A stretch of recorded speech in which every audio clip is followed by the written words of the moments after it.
Warren VSP என்ற எழுத்தாளர் சொல்றாரு, the greatest miracle of all is the transformation of a lost sinner into a child of God by the grace of God.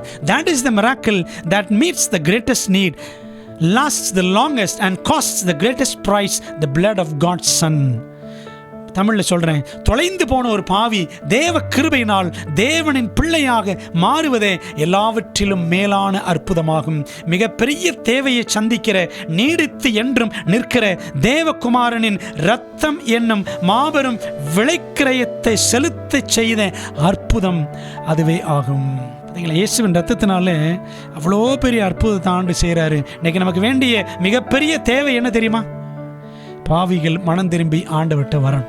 மற்றவங்க நினச்சிக்காதீங்க, நம்மைத்தான் நான் சொல்லுகிறேன். மனம் திரும்பணும்னு சொன்ன உடனே எப்போவுமே அடுத்தவங்கள தான் நினைப்போம், நம்மை நாம் நினைக்கிறதே கிடையாது. ஒரு பாவி மனம் திரும்புவதுதான் மிகப்பெரிய அற்புதம்.